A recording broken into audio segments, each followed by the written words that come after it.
Olá, eu sou Isabela Gorges e está começando o Talk Show, um programa de entrevistas produzido pelos acadêmicos da quinta fase do curso de jornalismo da FURB. Nosso programa nasceu da necessidade de ouvir boas histórias e dar destaques aos seus protagonistas. São pessoas que fazem a diferença nas mais diversas áreas do conhecimento e que constroem um país melhor nos pequenos atos. O Talk Show tem a supervisão do professor Sandro Galarça e a produção dos alunos da disciplina de Laboratório de Entrevista no Jornalismo. A realização é da FURB TV. No programa de hoje, nosso convidado é o professor Marcos Vinícius Marques de Moraes, vice-reitor da FURB e fisioterapeuta com graduação pela Universidade Federal de Santa Maria e doutorado pela Universidade Federal de São Carlos. Ele é coordenador do projeto Observatório dos Bebês de Risco. Com experiência em desenvolvimento motor infantil, ele lidera iniciativas que transformam a vida dos bebês de risco e suas famílias. Bem-vindo, Marcos. Obrigado. Qual foi a motivação inicial para criar o Observatório dos Bebês de Risco em 2019? A minha área de doutorado é aprendizagem e desenvolvimento motor, né, que eu, como tu falaste, eu fiz em São Carlos. E lá em São Carlos eles tinham um programa semelhante. A minha orientadora, a doutora Heloísa Tudela, tinha um programa semelhante de estimulação de bebês.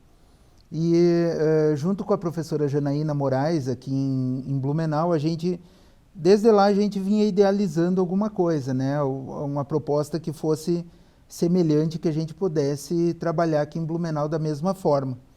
E a gente conseguiu, depois de vários estudos piloto, testando mesmo no estágio obrigatório do curso de fisioterapia, o estágio curricular do curso de fisioterapia, a gente amadureceu a ideia e em 2019 a gente conseguiu aprovar no edital interno de extensão aqui da FURB, a gente conseguiu aprovar a primeira vez a proposta do observatório. E desde lá a gente vem desenvolvendo esse trabalho. E como a sanção da lei que instituiu o programa Atenção aos Bebês de Risco no dia 14 de junho influencia o projeto? Academicamente, Isabela, a gente comenta que um projeto de extensão ele atinge o seu ápice, vamos dizer assim, quando ele passa a ser uma política pública. Porque a extensão ela chega num primeiro momento para suprir uma necessidade de uma determinada população ou da comunidade, e no momento que esta necessidade ela passa a ser atendida por uma política pública, é sinal de que o projeto de extensão ele atingiu o seu objetivo e a partir daí ele está pronto para dar outros passos dentro de uma mesma temática. E dessa forma aconteceu com o Observatório dos Bebês de Risco. A gente, num primeiro momento, a gente está suprindo essa necessidade de monitorar o desenvolvimento motor dos bebês e agora com essa lei a gente consegue criar um fluxo dentro do sistema de saúde aqui da região de abrangência do Centro Especializado em Reabilitação e a gente consegue algumas ações como o tratamento fisioterapêutico, o monitoramento, o treino das equipes da cidade e da região para trabalhar com esse bebê de risco. Então, essa lei vem fortalecer isso aqui dentro da nossa cidade. E quais são os principais critérios utilizados para identificar se um bebê é considerado de risco?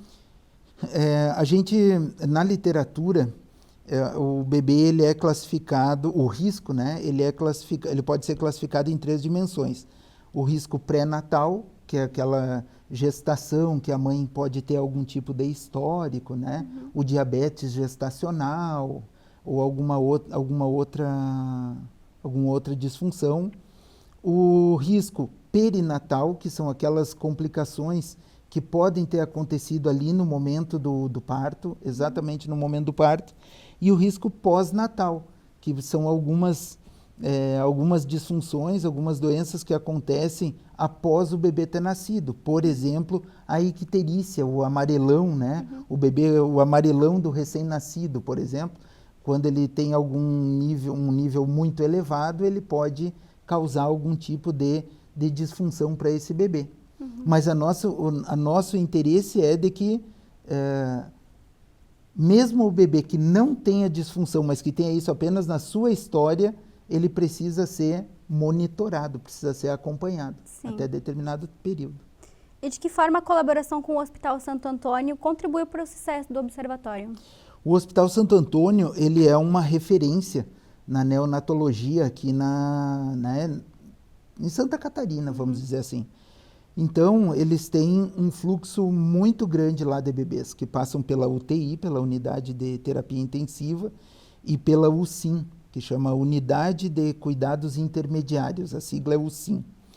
Quando esse bebê ele dá alta, a família se vê naquela situação. Imagina assim, Isabela, uma gestação que é típica, um bebê que nasce no tempo adequado, ele já traz uma modificação para a família, de rotina da família. Agora tu imaginas um bebê que chegou prematuro, ou então que demanda de cuidados especiais, ou que ficou muito tempo internado no hospital. Ele vira, a gente fala na brincadeira lá no observatório, que ele vira a vida da família de cabeça para baixo, né? Então a gente está para dar esse apoio. A partir do monitoramento do desenvolvimento motor, a gente consegue atingir a família, prestar informações de educação à família, assistência de outros profissionais que estão lá no Ser 2 também. Então, o objetivo é o desenvolvimento infantil desse bebê a partir de diferentes perspectivas. Bem legal. E como o projeto tem evoluído desde a criação ali em 2019? Nós recebemos um prêmio, né, da Câmara de Vereadores, um prêmio de mérito acadêmico, justamente pela Câmara de Vereadores entender a importância desse projeto, porque era um público até então que necessitava de uma atenção maior, né? O pós-alta hospitalar, porque a lógica é a seguinte: lá no hospital eles têm o melhor atendimento possível, é um hospital de referência, né? O prematuro ele passa a ter um alto índice de sobrevivência. Então, o que fazer com esse bebê depois que ele sair de lá? Né, do ponto de vista de assistência, não o que fazer com o bebê, mas do ponto de vista de assistência na saúde. E a Câmara entendeu que esse público necessitava e nos deu esse prêmio de mérito acadêmico. A gente tem conseguido aprovar consecutivamente nos editais de extensão aqui da universidade. Isso demonstra, então, uma significância, né, uma relevância social. E do ponto de vista de experiência para os acadêmicos, né? Para os acadêmicos, tanto da fisioterapia quanto todos os outros. O nosso projeto, nesse aspecto, Isabela, ele tem uma particularidade que é o seguinte: qualquer estudante de qualquer curso da FURB pode participar. Pode parecer estranho, professor, mas como que um engenheiro pode ir lá, um estudante de engenharia pode ir lá? Ele vai chegar, vai participar de uma tarde do projeto e ele vai ver de que maneira que a área de formação dele pode nos ajudar. Sim. Então, a gente já teve da arquitetura, eles humanizaram as paredes, fizeram pinturas de uma selva, tu precisa ir lá conhecer, de uma selva infantil com bichinhos bebês lá na parede. Nós já tivemos o pessoal da biologia estudando a cultura de bactérias que acontece na mamadeira, por exemplo. O mais comum, o pessoal da medicina, da psicologia, da enfermagem, a fisioterapia, né, que é onde surgiu o trabalho. Então, a gente tem de vários cursos. E é o estudante que chega lá e vê onde ele pode nos auxiliar. Então, essa que é assim, a gente vê a importância do projeto é quando tu começa a receber pessoas de outras áreas, né? E de que forma a intervenção precoce realizada pelo Observatório dos Bebês de Risco ajuda a melhorar o desenvolvimento dos bebês? Na neurologia, especificamente na parte do desenvolvimento motor, ou da aprendizagem motora, melhor falando, existe um fenômeno que a gente chama de plasticidade neuronal, né? Plasticidade do sistema nervoso. O que é? Quando o sistema nervoso ele tem uma lesão em alguma região do cérebro, vamos dizer assim, a gente dando o estímulo correto, outras partes do cérebro tendem a aprender aquela função que foi lesada a partir daquele evento. Pode ter sido uma lesão pré-parto, periparto ou pós-parto, né? Uhum. Então, quanto antes a gente recebe esse bebê, mais a gente consegue explorar esse fenômeno da plasticidade. Que tu, através da estimulação, tu consegue ensinar aquele bebê a receber os estímulos corretos e, a partir dali, ele desenvolver de forma correta as suas habilidades motoras. Uhum. E o projeto foi criado um pouco antes da pandemia, né? Sim. Quais foram as adaptações e medidas implementadas para garantir a continuidade do observatório durante esse período da pandemia? Certo. Como a pandemia modificou uma série de coisas, de rotinas, em toda a área da saúde, né? Não só na área da saúde, mas em todas as áreas. Na fisioterapia especificamente, o nosso conselho profissional ele publicou uma resolução que permitia algumas atividades, alguns acompanhamentos à distância.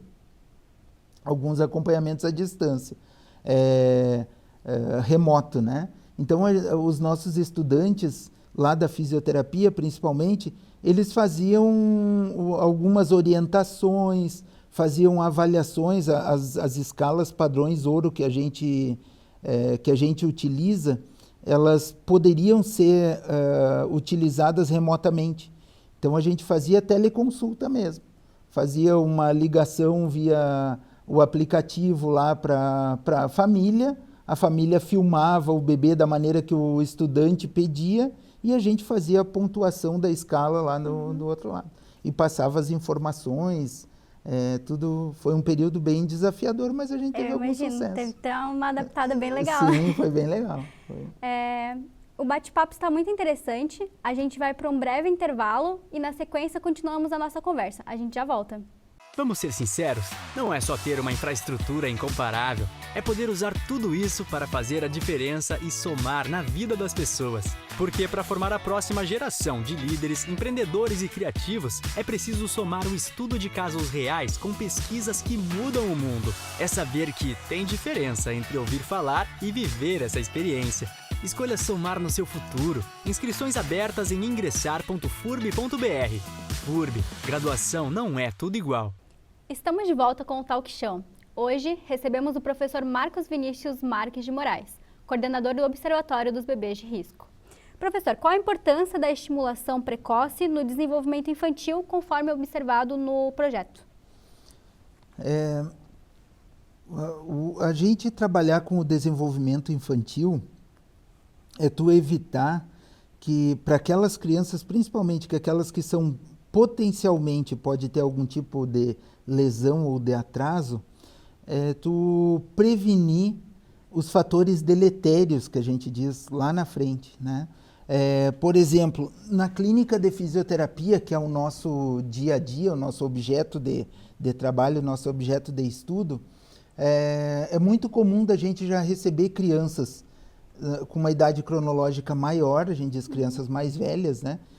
Crianças numa idade cronológica maior, já com alguma sequela instalada. Uhum. Uma sequela mais grave, mais difícil de fazer o tratamento. E quando tu começa a trabalhar de forma precoce ou fazer essa estimulação de maneira a minimizar essa sequela, o prognóstico sempre é menor. A função sempre vai ficar mais preservada depois quando essa criança tiver em idade pré-escolar, tiver interagindo mais, né? Sim, bem importante, né? E quais são os benefícios observados na formação dos estudantes dos cursos que participam do projeto? Uma que a gente percebe, um benefício, é que o estudante ele se engaja na causa. Ele vê a importância da sua profissão e o impacto social da sua profissão, né, de forma real. Então, ele está participando na resolução de um problema social real. Isso é muito importante. Esse engajamento que o estudante adquire durante o curso dá mais subsídios para ele se engajar com questões dentro da sala de aula, ele faz mais perguntas para o professor na sala de aula, ele tem uma motivação maior para fazer pesquisas. Lá o nosso observatório, ele sempre tem muitos trabalhos inscritos na MIP, por exemplo, que são questões que surgem lá no dia a dia. Professor, eu tenho uma questão tal.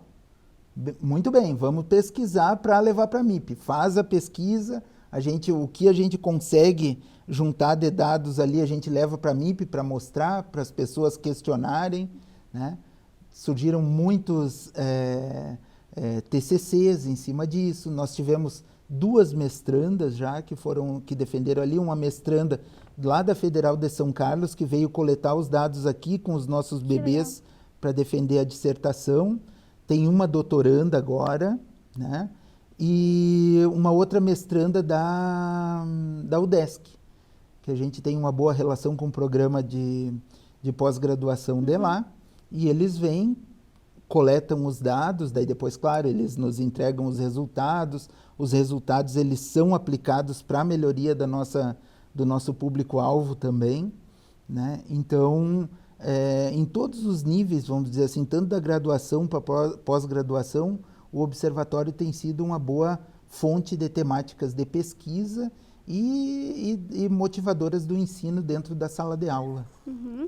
E como a interdisciplinaridade e a integração dos estudantes de diferentes cursos enriquecem esse projeto? Isabela, te dando um exemplo prático, nós tivemos estudantes da psicologia, por exemplo. Os familiares de um bebê que chegou prematuro, por exemplo, que está precisando de cuidados especiais, principalmente a mãe, vamos dizer assim, ela chega com um estado emocional muito lábil, muito instável. E a psicologia dá esse suporte, né? Então, tanto os professores da psicologia acompanham os estudantes da psicologia lá, ou ainda, aí entra a nossa parceria com a equipe multidisciplinar, multiprofissional do SER. Então, a psicóloga do SER auxilia a estudante da psicologia que está lá, a fisioterapeuta do SER, a nossa egressa, a Bruna, auxilia os nossos estudantes. Então, às vezes, a professora Janaína, que é quem tem a técnica do manejo dos bebês, do manuseio dos bebês, né? Às vezes ela está acompanhando um bebê e a Bruna, que é a fisioterapeuta do SER, está ajudando o nosso estudante com outro bebê. Nós já chegamos, Isabela, a atender 18 bebês numa tarde. Você imagina, a gente fica lá 4 horas, 2 vezes por semana, e a gente tem, assim, entre 10 e 18 bebês sendo atendidos por todos os... Bastante trabalho. Muita gente, Sim. Bastante trabalho. E quais são os principais resultados alcançados pelo projeto até agora? Nós temos muitos bebês de alta, que a gente dá alta quando a gente tem colocado o parâmetro a caminhada. Quando esses bebês atingem a idade e a habilidade de caminhar, a gente dá alta, né? Então, também é outra coisa típica lá do nosso projeto. Eles são diplomados, Isabela, eles ganham diploma quando eles atingem a idade e a caminhada. Então, a gente faz uma cerimônia de diplomação, eles ganham o diploma lá do foguetinho da evolução, com o nome deles, então eles fazem foto, as mães segurando Tem uns que amassam o diploma lá mesmo, mas né, faz parte. Então, eles recebem o diploma. Nós temos muitos bebês que já deram alta. aqueles que, completando a idade limite, que é de 2 anos, né? O bebê que atinge 2 anos, ele foge do escopo do nosso projeto. E daí o que se faz? Se ele precisa do tratamento fisioterapêutico, ele é encaminhado ou para a nossa clínica escola, né? Que daí os estagiários da parte do ensino vão estudar, vão trabalhar com ele, ou então para a clínica mais perto do seu domicílio, que é conveniada com o SUS, por exemplo. Então, a gente faz esse meio campo, que é o que a gente entende que é o ganho. O bebê e as famílias, ele não fica desamparado enquanto ele precisa desse suporte para o seu desenvolvimento motor, né? E como estava falando de famílias, de que forma as famílias dos bebês de risco são envolvidas no projeto? Isso é outra coisa que a gente preza muito lá, assim, ó. As pessoas têm no imaginário a clínica, e é o mais comum, né? A clínica de fisioterapia, um ambiente mais branco, mais monótono, mais, né? Lá ao contrário, a gente quer uma bagunça no momento da terapia. Por quê? Mais ou menos para simular o ambiente que eles têm em casa. Então, assim, ó, é muito comum. Primeiro, a mãe sempre acompanha o atendimento. Né? A mãe sempre acompanha. É muito comum ter um irmãozinho mais velho lá junto, pulando por cima das coisas e brincando com os brinquedos e fazendo barulho. Vem avô, vem avó, todo mundo para ficar ao redor. Então, a sala, os meninos, quando foram lá fazer as imagens, eles viram a bagunça organizada que é. Né? É muito familiar, transitando, trabalhando junto, ajudando a posicionar o bebê, sacudindo um brinquedinho. Então, eles participam ativamente, com a intenção do quê? Quando chegar em casa, eles terem a imagem do que continuar fazendo em casa para o estímulo continuar. É um aprendizado para eles também, né? Isso aí, exatamente. Faz parte da educação em saúde, no nosso ponto de vista, né? Então, a família participa lá na clínica e quando a gente não está junto em casa, eles sabem muita coisa que fazer lá na casa. Então, é primordial a participação da família. Sim. E como é avaliado o impacto do projeto aqui na comunidade de Blumenau? A gente, como o projeto ele participa de um edital, a gente tem que apresentar indicadores, né? Então, indicadores, o número de alunos, de estudantes da FURB que participam, né? O número de bebês atendidos, o número de bebês que deram alta, o número de pais e familiares que participaram das nossas sessões de educação com determinados temas. Por exemplo, há um tempo atrás a gente trabalhou junto com o pessoal da nutrição, importância da alimentação saudável para as mães, para os irmãozinhos, importância do aleitamento materno. Então, a gente faz um café da tarde, e daí vem a mãe, vem a avó junto e tal, fazem um lanche e a gente vai fazendo essa troca lá com eles. Então, todas essas variáveis, esses indicadores que eu comentei, eles são formas da gente medir o impacto propriamente dito do projeto, né, do ponto de vista acadêmico, vamos dizer assim, né? Porque o impacto social ou de importância naquela família, ele passa a ser subjetivo. A gente não tem como medir quanto que o nosso projeto impactou naquela família, né? Mas a gente tem outras formas de medir, que são esses indicadores. E nós temos, também tu podes acompanhar, nós temos um perfil no Instagram, que é @observatório bebês FURB. Que lá a gente coloca muitas mães falando sobre o projeto, de que maneira que impactou, as sessões de diplomação dos bebês, quando eles começam a caminhar. Então, tem muita coisa legal lá no nosso perfil, lá que vale a pena dar uma olhada lá para conhecer melhor o projeto. E de que forma que os estudantes aqui da FURB podem fazer para participar desse projeto? Eles podem entrar em contato com a DAEX, lá com a divisão de extensão, lá na Pró-Reitoria, ou eles podem entrar em contato diretamente comigo ou com a professora Janaína, lá no departamento de fisioterapia, ou ainda pelo nosso perfil do Instagram. Então, faz um contato com a gente agenda uma visita previamente. O que assim, a gente tenta evitar é de que as pessoas cheguem lá, muitos estudantes ao mesmo tempo, no mesmo dia, né? Então, a gente agenda, a Isabela vai lá, conhece, se interessa nos outros dias, pode ir lá participar de forma ativa, não tem problema. Mas a gente tenta manter uma organização para fazer a visita. Mas está aberto para toda a comunidade acadêmica da FURB. E agora, para encerrar, quais são as expectativas para o futuro para o Observatório? Expectativas. Agora, com a assinatura dessa lei, a gente pensa em passar para a etapa 2, que é a assessoria às equipes de fisioterapeutas aí fora, né? Então, por exemplo, fisioterapeutas da prefeitura. A gente vai abrir um período, um espaço para assessoria, para que eles vão lá tirar dúvidas quanto à nossa abordagem, de que maneira que eles podem implementar isso no serviço de fisioterapia que eles participam, estimular o retorno dos nossos egressos, né? O pessoal da fisioterapia que trabalha com neuropediatria lá fora, voltar para fazer reciclagens, né? Treinamentos dentro da nossa abordagem lá, para que levem para os seus ambientes de trabalho. E a gente tem certeza que só quem ganha é o público-alvo, que são os bebês e os seus familiares. É uma troca, né, para ambos os lados. Exatamente. O programa de hoje chegou ao fim, mas você pode assistir aos outros programas em nosso canal no YouTube. Você também pode se inscrever no nosso canal, clicando no sininho e receber as notificações da FURB TV e seus programas. Deixe um like pra gente, ficamos por aqui e até a próxima!